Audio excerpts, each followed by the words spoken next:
We'll do a quick demo, show you a little bit what the tool is about, and then I would like to show you some more examples. And then towards the end, I figured we could just get everybody access and then maybe just play around with it a little bit. And then, yeah, if you want, come back to the other session on Wednesday, or if you're feeling a little bit more adventurous, come to the advanced one on Thursday. So, like I said, it's web-based. This is our landing page. We have a couple options. So the feedback button at the top is really useful if you want to get in contact with us. If you experience any bugs, which you probably will since it's in development, this is the most useful way to get hold of us. We're a team of 4, but every time you hit that submit button, we all get an email. So we can't lie and say we didn't get it, because we did. And famous last words, I know. But it doesn't give us any personally identifiable information. All it tells us is the hardware you're using and your browser. So nothing uniquely identifiable, but that is the best way for us to help you. So I urge you to use it if you experience any problems. I will also leave my email, so feel free to contact me directly. So here we have 2 options. We have our blank project, and we can open an existing project. If I click this drop down, you'll see we have these quick starts. I'm going to come back to that in a little bit. So moving ahead, clicking on new project, I'm in my setup screen. So these are all just inputs simply as a means to get us started. You can change all of these after the fact. So just off the bat, I'm just going to do Hong Kong. Our dimensions at 1920 by 1080. We actually support up to 4K, but if you try to do anything bigger, we simply won't let you. But we can do different aspect ratios. So it's really what you want to put in. Duration is 450. Again, you can change this after the fact. And then you also have frames per second, frame rate. So hitting start, we're going to get into our main UI. In the middle right here, you'll see our viewport. This is the easiest way to interact with the globe. So if I click and drag, it will move just like so. If I hold down my right click on my mouse, it will allow me to zoom in and out. And at the bottom here, you'll see that this is timeline based. On the bottom left, you'll see all the attributes that we can animate with. So by default, we'll see our camera position is defined by long, lat, and alt. Camera position by pan and tilt. Add attributes is an additional tool that uncovers a couple more things that we can animate with. We'll go into each one of these in detail, but just to give you a quick overview, camera target is an awesome feature. If you're doing a particular story that focuses on a building, a point of interest, a particular address, this is the easiest way to create a very professional looking move without doing a lot of work. And all it does is we lock our camera to always look at this point of interest as defined by you. And no matter where you go, how far you move away from it, you will always keep looking at it. Then we have our field of view, which is really nice if you want to create something a little bit more cinematic, wide angled. This is what you want to use. Then we also have time of day. This is an awesome feature, but it's essentially a WebGL shader.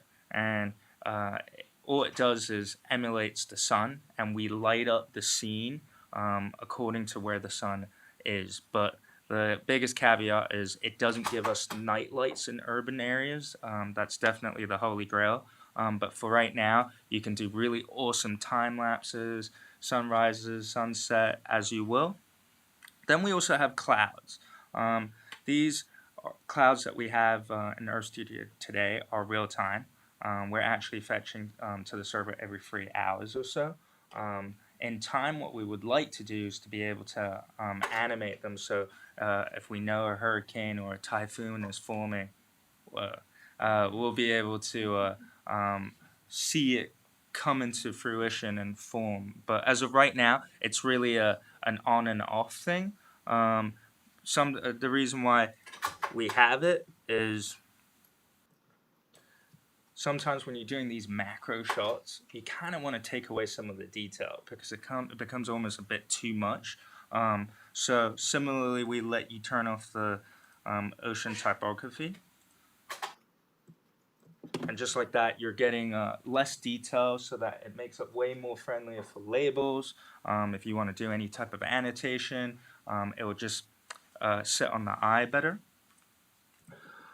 I'm going to turn these guys off.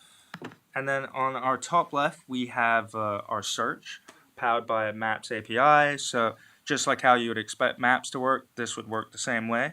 So I'm going to go to Hong Kong, which is where I'm from. So we're going to zoom in and out. As you use Earth Studio, your internet connection speed is probably the biggest factor in your experience of the product. The faster connection speed you have, the better experience it will be. So I know Hong Kong is really nice 3D, so I can zoom all the way down, and if I hold down Alt, I'm able to tilt my camera. So our controls is slightly different from the folks who are used to Earth 7. But what we're trying to do is we're balancing where we can with Earth 7, but also more conventional tools like Premiere, like After Effects. Can I ask you a question? Please. How accurate are the buildings? The buildings are pretty accurate. How do you get that data? So, as far as this 3D aerial imagery that you see, this imagery is actually captured. We commission small planes, aerial, and it's photogrammetry. Yeah. Is there any data there that you can extract, like any geometric characteristics? So we don't let you export the geometry, unfortunately. You guys have it. Yeah. But I'm glad you asked the question. So I'm just gonna make a quick animation real quick. This button right here is a keyframe all button. So essentially it locks the values for every single one of these elements when I click them. So that's my first frame. So say I want to punch in a little bit closer, move a little bit further out. I hit my keyframe all button again. I go back. And just like that, I've made essentially my first animation. So I'm just going to complete the flow so you can see just how the process works. So we have this big render button. When you push it, you get into our render preview. So what you see is what you get. We give you a couple additional features if you choose to want to render a part of the sequence as opposed to the whole sequence. You can change that as such in here. If you want to change the dimensions, say if you just want to spit this thing out quick and you don't want to do it in 4K, what we call proxies, you can make this really low res just so that you get it out quicker. And then by default, we watermark our attribution. Our attribution is really defined by two components. The Google Earth logo that you see right then and there, and underneath that is essentially our third-party imagery providers. So based on your zoom level, that second line string will change. So if I'm coming all the way out from space, I could be seeing anything like NASA, Digital Globe, Landsat. It could be a whole host of partners. But Google Earth is always going to be part of that attribution model for us. And if you're just doing this simple zoom right here, this is all aerial, so this is all Google Earth imagery. So even though you're seeing a line string right here, when I actually hit render, it will only just say Google Earth because this is just Google Earth imagery. So right now we're rendering. I've decided I like what my animation that I've made, so I've gone ahead and hit render.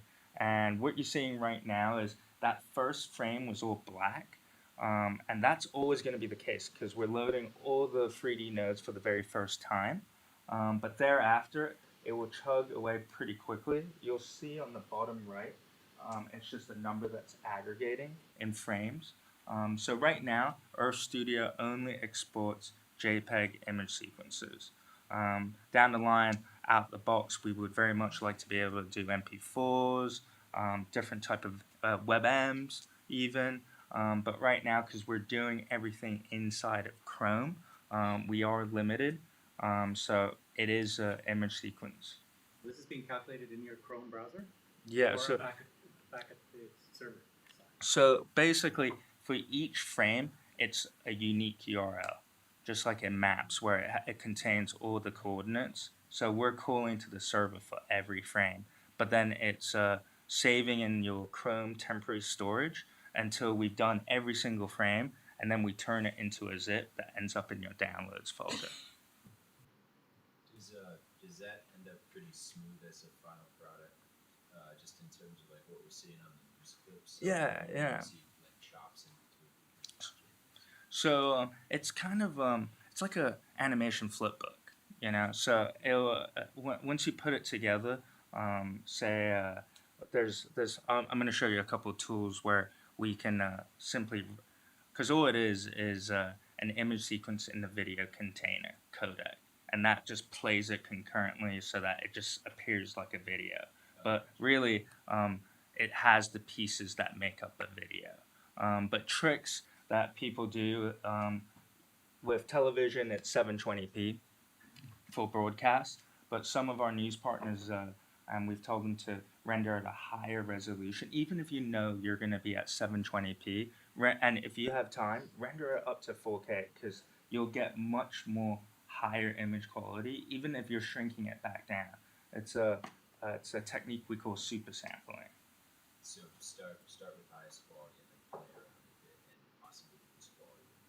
I guess adjustments. I think it's more like render at a high resolution, even if your final resolution is a smaller resolution.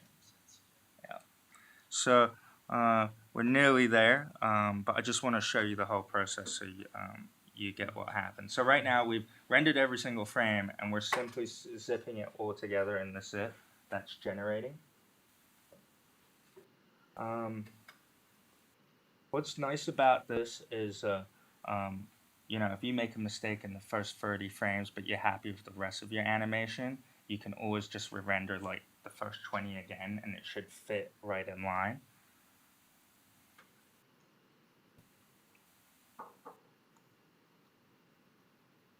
So it's a 260 frame sequence, and we're doing it 1920 by 1080, and it should be, yeah, there we go. So when I open my rendered file, it's going to be a zip, and so I unzip it. You'll get this is essentially what every zip will look like. You'll have your footage folder, which has every single frame, and it's literally a flip book.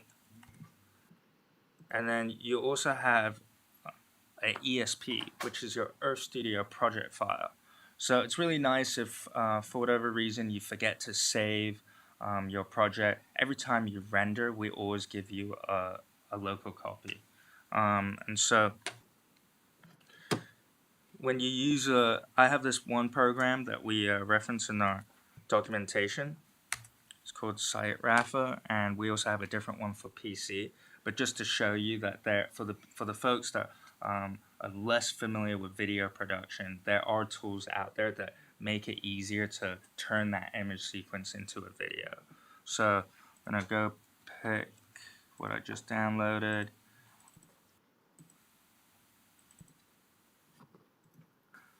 So it essentially loaded my image sequence into this software. I hit export. It's 1920 by 1080. Do MP4. I'm going to put it on my desktop. It's going to be HK test. Turns through pretty quick.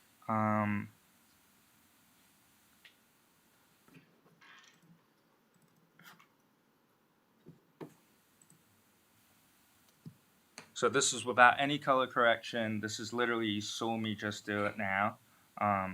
Except the only difference is, rather than out of the box it being a video, quote unquote, per se, I just used a third party free software to turn it into an image sequence, into a video. And then I just want to show you just a couple more things. So we have these playhead controls. We have full screen. So if you choose, it just makes it a lot easier when you instead of always rendering everything, we try to make the playback experience better. So you can hopefully get as close to what a final render will look like as you make your animation. So that's full screen. We also have playback controls that you would expect. We have, right now it's on loop, so it'll just keep playing over and over and over. I can do single playback, which is self-explanatory. I can do ping pong, which means it'll go right to left, and it'll play backwards. And these are what you think they are. And then we also have this snapshot button. This is a really nice tool if, say, you're working in a team and someone's doing a little bit of location scout. I like this location. I hit this snapshot button. This essentially takes a screenshot of what's in your viewport. So not your whole UI, literally what's in screen right here. And then you get a JPEG. So if I were then to share it with a colleague,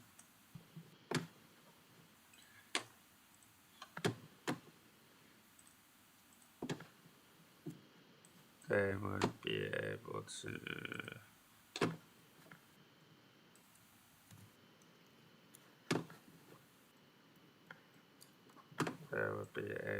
just drag and drop.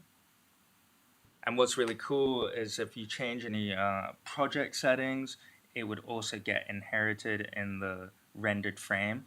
We're essentially using the EXIF data to be able to plot you back where the shot was taken. So super nice as far as being able to share locations, especially if you're tackling an animation together with a colleague. So does it keep all those attributes in the drawers you got there, like the lat long, your choice of clouds, all that? Yeah, exactly. It's all in the EXIF? It's all in the EXIF. So it's really nice. If I change the time of day and I hit the snapshot button, a snapshot is just one rendered frame versus a rendered sequence. It's the same thing. It's just I rendered my whole sequence. So if I went to my downloads folder and went into my footage folder and picked any frame and dragged and dropped onto the UI, it would take me back there into that location with any project's settings inherited. I'm going to show you. So we have this viewport mask, and sometimes folks like to. So if I'm doing it 1920 by 1080, I would turn up my viewport mask if I want to just make sure that I'm always focusing on the composition that I'm most likely to export in. Folks sometimes just like to see that additional landscape, but this is essentially what this feature is for. So when you turn it all the way up, you're essentially just seeing what you're going to get in your final render. And then we also have, I'm going to show you some of these attributes. So,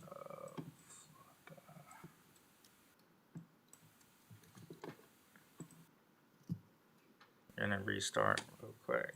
I've been running my machine for too long that I think it might be heating up. So going back to Mount Shasta.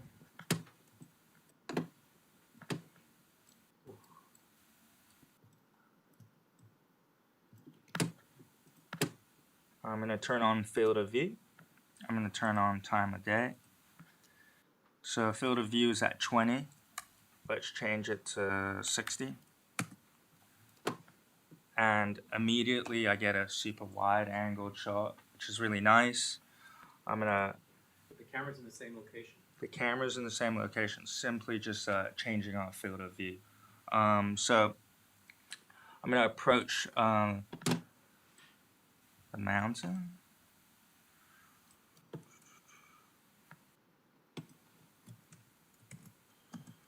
So now I'm coming close to it. But what I want to do is, at my end frame,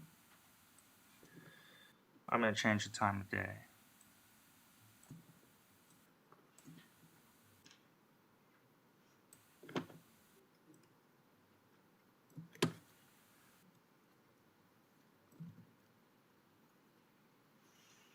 And this is a global effect, right?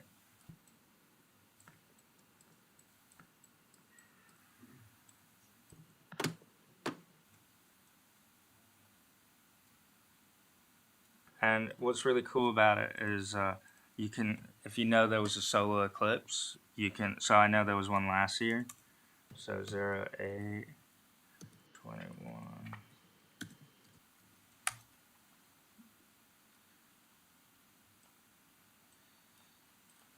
I think it was. This is in Greenwich Mean Time. Yeah, so there it is.